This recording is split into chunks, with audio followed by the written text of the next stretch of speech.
मुस्तफ़ा आए, दावत हिदायत की एक हंसी शफक लेकर मेरे मुस्तफ़ा आए, मेरे मुस्तफ़ा आए। बिस्मिल्लाहिर्रहमानिर्रहीम।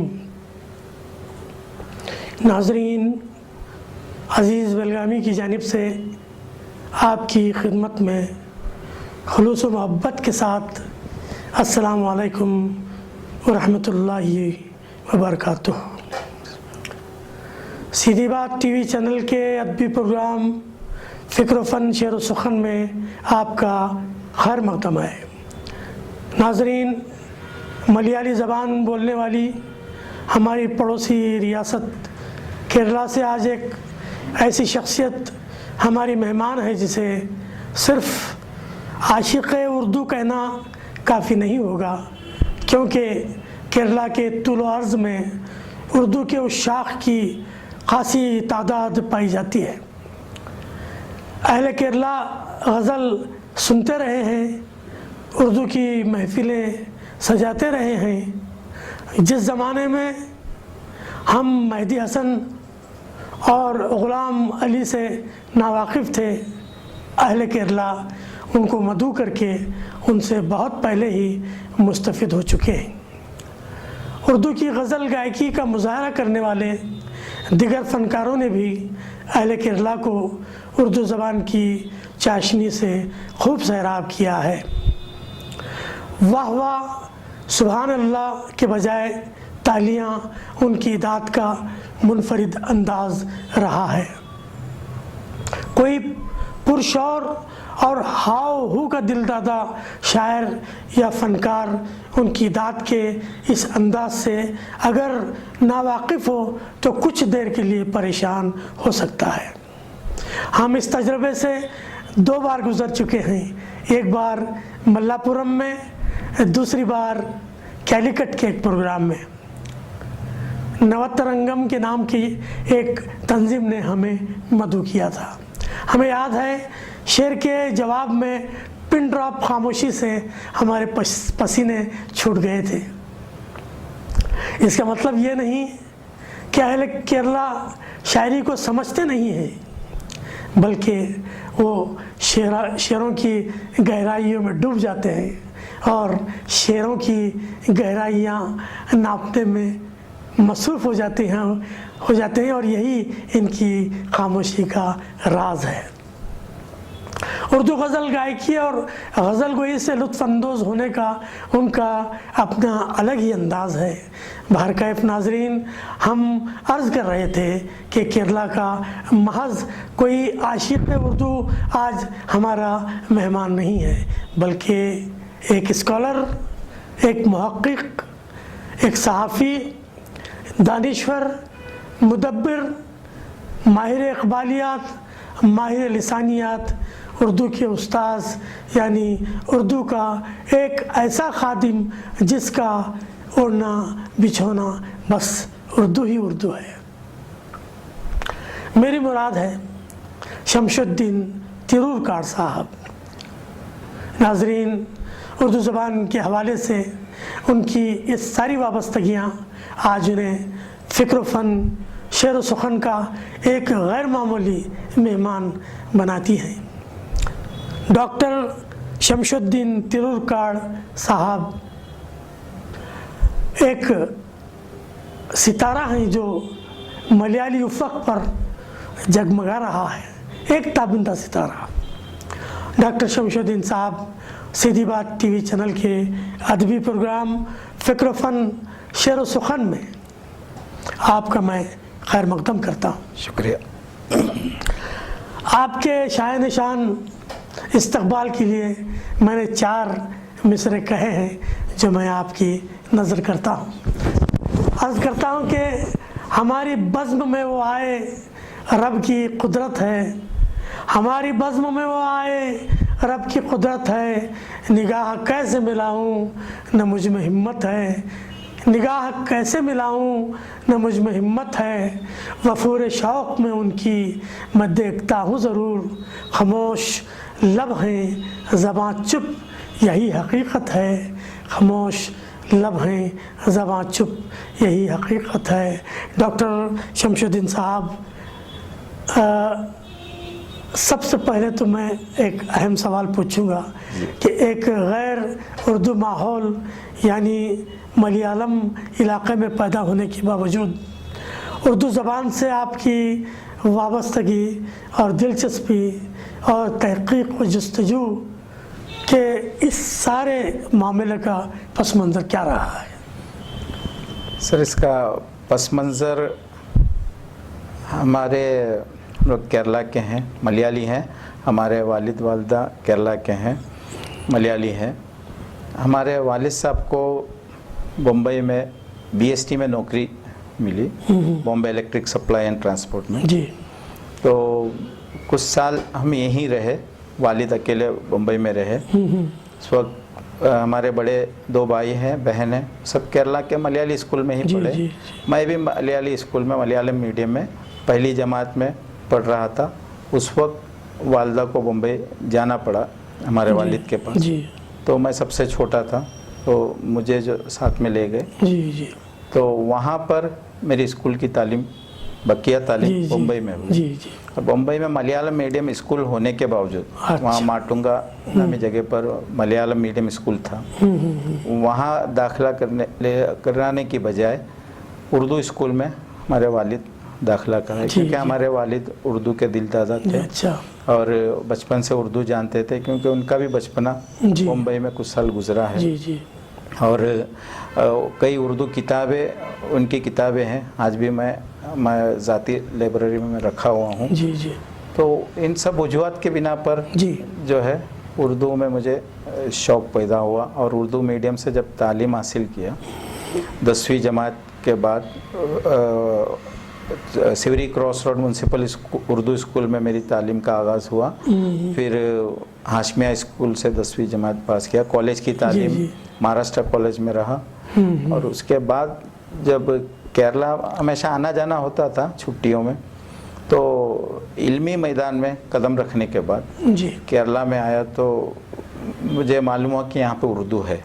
उस वक्त तक ये मालूम न था कि केरला में उर्दू की तालीम है या उर्दू का कोई बैकग्राउंड है, उस वक्त तक मुझे मालूम नहीं था। तो हमारे वहाँ के एक प्रोफेसर है उमर साहब, तो उमर साहब से मेरी गुफ्तगू हुई।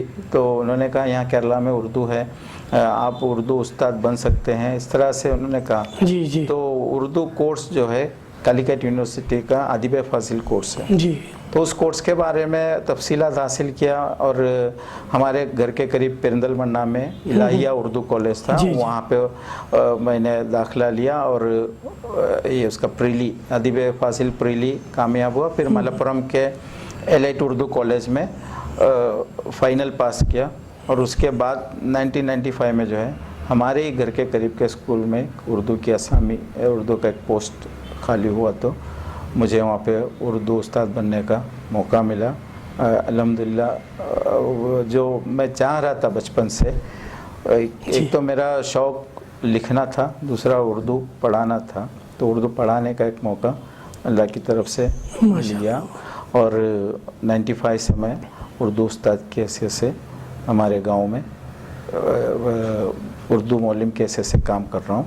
ये हमारे वालिद और वालिदा, वालिद रिटायर होने के बाद यहाँ पे हम लोग केरला में परमानेंट रह गए। तो अभी मैं भी उन्हीं के साथ रह रहा हूँ। हमारे वालिद का तो इंतकाल हो गया। मतलब ये कि आपकी ज़िंदगी, आपका पेशा, आपका ग्रेजुएशन, आपकी PhD, सारा का सारा उर्दू ही में हुआ है।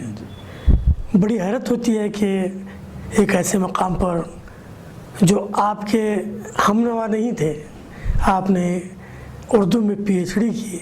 तो अहले केरला, आपके असातिज़ा और आपके वालिदैन की जानिब से वो क्या सपोर्ट था जो आपको इतनी हिम्मत अता कर गया? घरेलू माहौल जो है मलयाली और मलयालम होने के बावजूद उर्दू में मेरी जो दिलचस्पी थी उसके लिए पूरा सपोर्ट मुझे हमारे वालिद वालदा सबकी जानिब से मिला। और केरला में उर्दू असातिज़ा जो है मलयाली उर्दू असातिज़ा है। अब जाहिर बात है कि उनको उर्दू सुनने का मौका बहुत कम मिलता है। कोई उर्दूदा आए, कोई फंक्शन में आए तो सुनने का मौका मिलता है। जी। आज के जैसे ये इंटरनेट और मोबाइल वगैरह, व्हाट्सअप कुछ भी नहीं था, किसी को सुनने का मौका नहीं मिलता, ना ही चैनल्स थे। तो कोई भी एक अच्छे उर्दूदा या उर्दू बोलने वाले अगर मलयाली असातिज़ा को मिल जाते हैं तो वो उनको बहुत इस्तकबाल करके जो है उर्दू के फंक्शन में लेके जाते हैं और हमेशा उनसे मैक्सिमम उर्दू के जी जी उन लोगों ने जो मुझे है हाथ पकड़कर आगे बढ़ाया। उसमें हमारे कुदरतुल्लाह साहब जो मैसूर के थे, केरला में वो फरूक कॉलेज में थे, कुदरतुल्लाह साहब, और हमारे केरला उर्दू टीचर एसोसिएशन के 20 साल तक प्रेसिडेंट रहने वाले पी मोहिद्दीन गुट्टी साहब, डॉक्टर गफूर साहब और हमारे कड़तिल अहमद गुट्टी साहब, इस तरह के कई लोग हैं जो उर्दू टीचर एसोसिएशन और अंजुमन तरक्की उर्दू के मेंबरान हैं केरला के। तो उन लोगों ने जो है मुझे दिल से चाहा और उर्दू के मैदान में आगे बढ़ाया और मेरे लिए राह हमवार कर दी। माशाअल्लाह। शमशुद्दीन साहब, आप न सिर्फ ये कि उर्दू पढ़ी है, सीखी है, बल्कि इस वक्त आप उर्दू पढ़ा भी रहे हैं। नई जनरेशन की जो तलबा हैं उनके अंदर आप उर्दू को लेकर क्या इम्कानात देखते हैं? सर, उर्दू नए जनरेशन में उर्दू के ताल्लुक से केरला का मामला अलग है और बैरून केरला का मामला अलग है। जी जी। केरला में उर्दू जो है उर्दू सीखने के लिए ही सीख रहे हैं। अच्छा। ख्वाह आगे हमको कोई उससे फ़ायदा है या नहीं, या कोई नौकरी मिलेगी या नहीं, ऐसा कुछ नहीं है। अच्छा, उर्दू से मोहब्बत की वजह से ही उर्दू सीख रही है। हालांकि हमारे वहाँ का मादरी ज़बान मलयालम है, लोग लिखते पढ़ते सब कुछ मलयालम में। हिंदू मुस्लिम सिख ईसाई जो केरला में हैं सब लोग मादरी ज़बान मलयालम है। उसके बावजूद उर्दू 5वीं से अख्तियारी मजमून की हैसियत से पढ़ रहे हैं, उर्दू से लगाव की वजह से। और ये उर्दू से लगाव जो है मुख्तलिफ स्पीचेस सुनकर और उनके वालिदैन को हम बताते हैं। बेसिकली अरबिक का सिस्टम ज़्यादा है। जी जी। तो क्योंकि आपको मालूम है अरबों का ताल्लुक केरला से डायरेक्ट हुआ, इसलिए केरला में अरबी का ताल्लुक ज़्यादा है, अरबी के ताल्लुक से ज़्यादा ये है। लेकिन उर्दू जो है मलयालम के बाद अरबी, अरबी के बाद उर्दू। जी, तो अरबी ज़्यादा बच्चे पढ़ते हैं। यानी 5वीं में जो है इख्तियारी मज़ामिन में अरबी है, मलयालम है और संस्कृत है, ये सब इख्तियारी मज़ामिन है। तो मुसलमान बच्चे ज़्यादा जो है अरबी लेते हैं, जी। उसके बाद उर्दू लेता है। उर्दू पढ़ने वालों में गैर मुस्लिम भी बच्चे हैं। अच्छा। गैर मुस्लिम बच्चे भी उर्दू पढ़ते हैं। और आजकल जो है ख़ासकर गज़ल का दौर चल रहा है, तो बच्चे जो है ये गज़ल की तरफ, और स्कूल में जो केरला स्टेट लेवल पर एक प्रोग्राम होता है, बच्चों के उर्दू प्रोग्राम होता है, स्टेट लेवल में उर्दू प्रोग्राम होता है, यूथ फेस्टिवल, जी। उसमें उर्दू गज़ल, उर्दू नज़्म वगैरह गाने का मौका मिलता है। तो ये सब इनके सामने है। और दूसरी बात जो है, बाहर से उर्दू सुनते हैं और इनके सब रिश्तेदार अक्सर गल्फ़ में होने की वजह से वो जब गल्फ़ से आते हैं तो उर्दू के बारे में जानते हैं। और जो हमारे तलबा जब जाते हैं गल्फ़ में, सब कहीं बाहर कहीं जाते हैं, तो वो आकर फिर कहते हैं हमने अच्छा हुआ हमने उर्दू पढ़ा, वहाँ उर्दू का अच्छा ये है। गल्फ़ में जाएंगे या उम्रा करने कहीं भी जाएंगे, सऊदी में, यूए में जाएंगे, तो अरबी के बाद या अरबी से ज़्यादा उर्दू ही दिखाई देता है। इस तरह की बातें कहते हैं। और ये नई नस्ल जो है, केरला का नई नस्ल जो है, उर्दू शौक़ से सीख रहे हैं, इसमें कोई शुबा नहीं। फिर शमशुद्दीन साहब, एक ऐसे माहौल में जो उर्दू के लिए ज़रख़ेज़ नहीं है, एक पीएचडी के एक बहुत ही अहम मकाले केरला में उर्दू अदब का तहक़ीक़ी व तनक़ीदी मुताला, इस अहम वक़ी मकाले के लिए आपको मवाद फ़राहम होने की कैसे उम्मीद हुई? ये आपका सवाल बहुत ही अच्छा सवाल रहा, क्योंकि मैं 1995 से केरला में उर्दू के ताल्लुक़ से मज़ामिन लिखता रहा। जब केरला में यहाँ पे मैं उर्दू टीचर के हैसियत से काम करने लगा, उर्दू मौलिम के हैसियत से नौकरी करने लगा, तो केरला में उर्दू क्यों है ये कहाँ से आई, यहाँ तो सब मलयाली है। इस तरह के कई सवालात मेरे जहन में घूम रहे थे। जी तो जो बड़े बुजुर्ग हैं उन लोगों से मालूम करके, तो मदरसे में पुराने ज़माने में पढ़ाते थे, और जो मौलवी मौलाना बनने के लिए तमिलनाडु देवबंद जाते थे वो उर्दू लेकर आते थे। जी। और इस तरह से तो तारीख़ी तौर पर मैंने तहकीकात शुरू कर दी।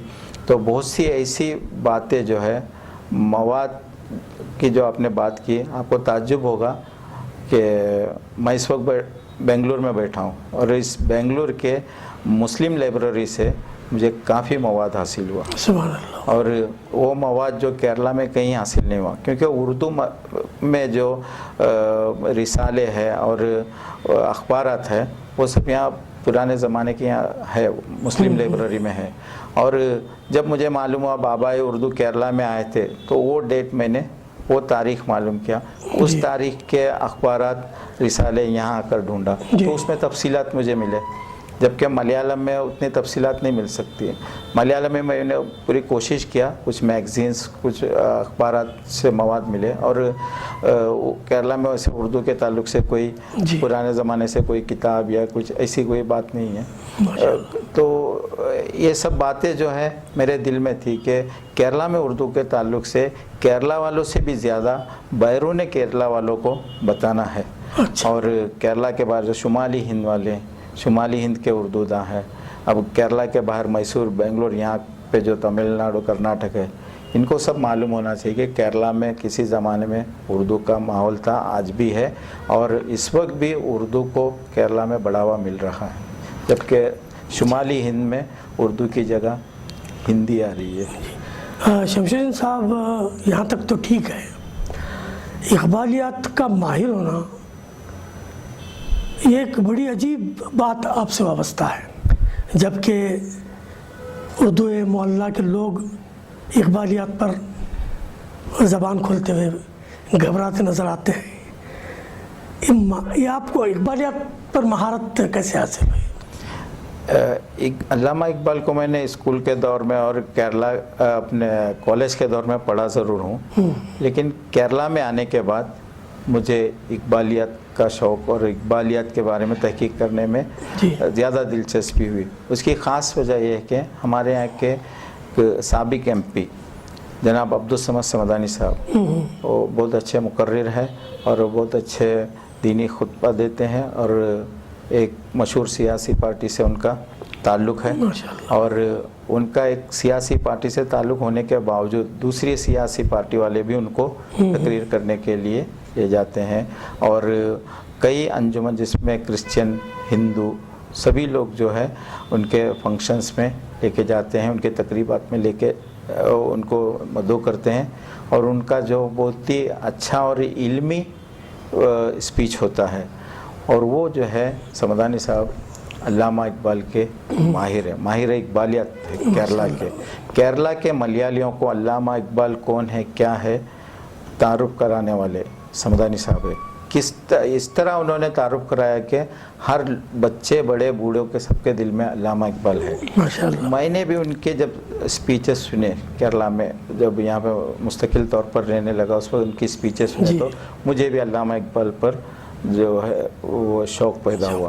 और उसमें एक सवाल ये पैदा हुआ कि समदानी साहब इतने अच्छे से इकबाल को पढ़कर लोगों के बीच में लोगों को तारुफ करा रहे हैं, तो ये किस तरह हुआ? अच्छा। तो यहाँ इकबालियत कब से शुरू हुई? तो उस बारे में मैंने तहकीकात करना शुरू किया, तो 60 से ज़ायद अल्लामा इकबाल पर मलयालम में किताबें लिखी गई। क्या बात है, क्या और उसमें 22 या 24 किताबें खुद समदानी साहब की किताबें हैं, और उनके स्पीचेस में जो है अल्लामा इकबाल के शेर के बिना उनका कोई भी स्पीच नहीं है। और हैदराबाद में अल्लामा इकबाल की तशरीफ़ और एक 7 साला जश्न हुआ था, और एक इंटरनेशनल सेमिनार मुनक़िद किए थे। वहाँ पर केरला से समदानी साहब को और मुझे मदऊ किया गया था, और मेरा मकाला यही था, मलयालम में इकबालियत। 12 सफ़ात पर तवील एक मज़मून मैंने तहकीकी मज़मून लिखा था, जिसमें केरला में या मलयालम में इकबालियत पर तफसीली रोशनी डाला था। ये किताबी शक्ल में शाये हुआ है? ये किताबी शक्ल में शाये हो रहा है। और अल्लामा केरला में इकबालियत, इस मौजू पर मेरा किताब दूसरी किताब शाये हो रही है, दिल्ली से शाये हो रही है। उसमें इकबाल पर केरला के ताल्लुक से जो जो काम हुए हैं इस पर तफसीलात रहेगी इंशाल्लाह। अब चूँकि वक्त की किल्लत है, मैं चाहूँगा कि एक आखिरी सवाल आपसे पूछूं कि मुख्तलिफ़ इदारों ने आपको मुख्तलिफ़ अवार्ड से और एजाज़ात से नवाजा है, तो हमारी क़ारीन की नज़र कीजिए उस सारी तफसील जो आपके अवार्ड से वाबस्ता है। सर, मैं उर्दू और मलयालम में एक साथ तौर पर केरला में उर्दू के ताल्लुक से मज़ामीन लिखता रहा। तो उर्दू जरीदे में जो शाये होते थे अखबारात में, वो फ़ोन पर कांटेक्ट करते थे और इसी तरह फ़ोन पर मैसेज आते थे कि आपको फला फला अवार्ड के लिए चुन लिया गया, आप आना है करके। इस तरह पहली बार 2009 में उर्दू एकेडमी रजिस्टर्ड तमिलनाडु ने बराए उर्दू मौलमी उर्दू तहकीक के लिए एजाज़ी अवार्ड दिया गया।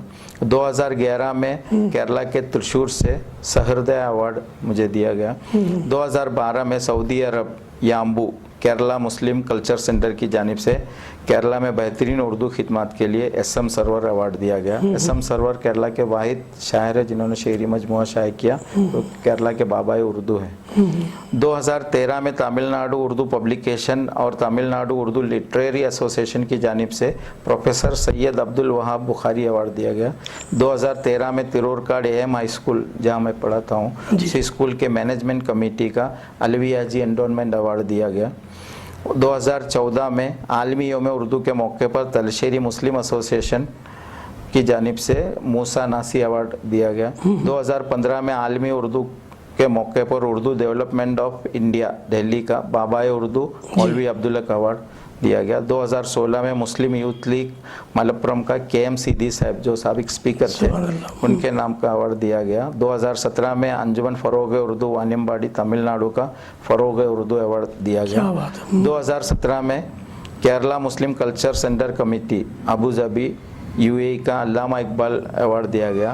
ये इस अवार्ड के लिए मुझे वहाँ मदऊ किया गया। वहाँ UAE में बहुत बड़ा एक फंक्शन रखे थे, UAE उर्दू कॉन्फ्रेंस बोल के, इसका इफ्तिताह समदानी साहब ने किया था और उस कॉन्फ्रेंस में मुझे अल्लामा इकबाल अवार्ड दिया गया। और हिंदुस्तान के बाहर पहली बार मैं उर्दू के लिए ही बाहर जाने का मौका मिला।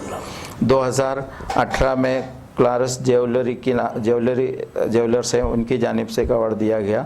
2019 में मैत्री फोरम कलिकट में है, मैत्री फोरम, वो हमारे घर आकर, हमारे गरीब खाने आकर हमको अवार्ड दिया, नवाजा गया। इन अवार्ड की तफसीलात को देखकर हम अहले उर्दू अंगुश्त बदंदा हैं कि ये सब कैसे हुआ।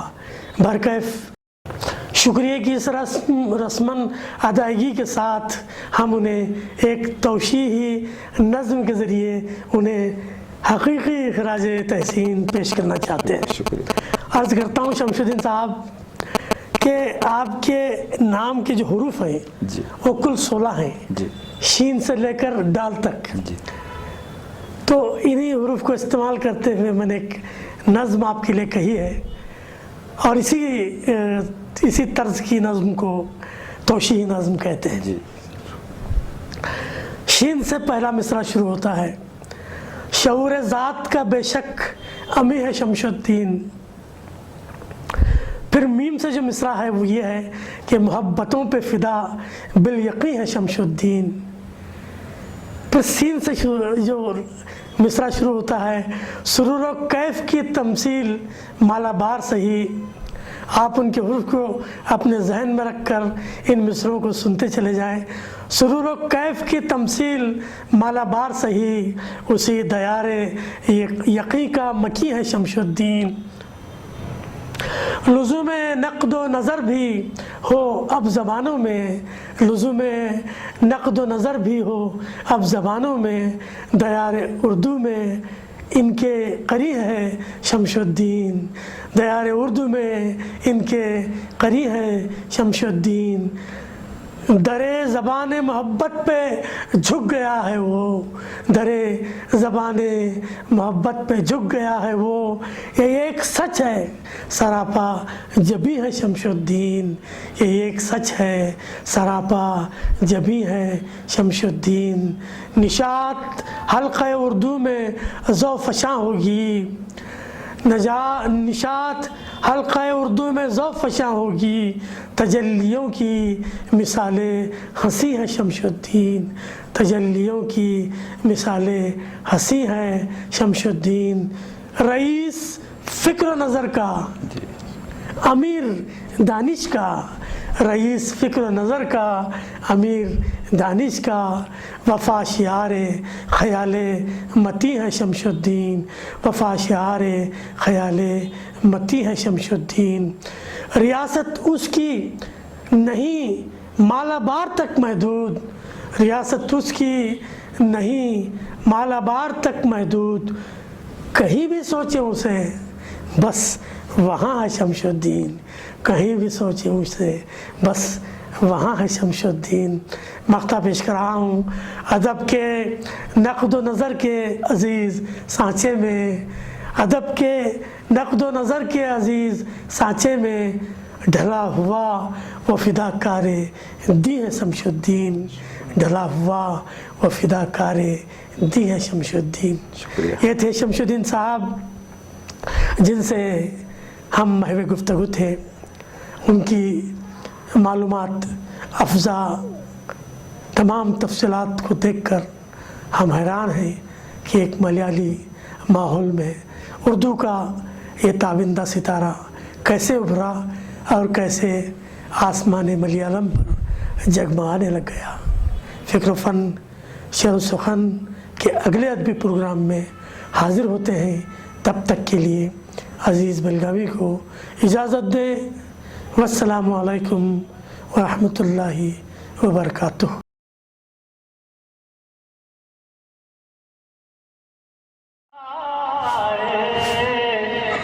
मेरे मुस्तफ़ा आए, दावत हिदायत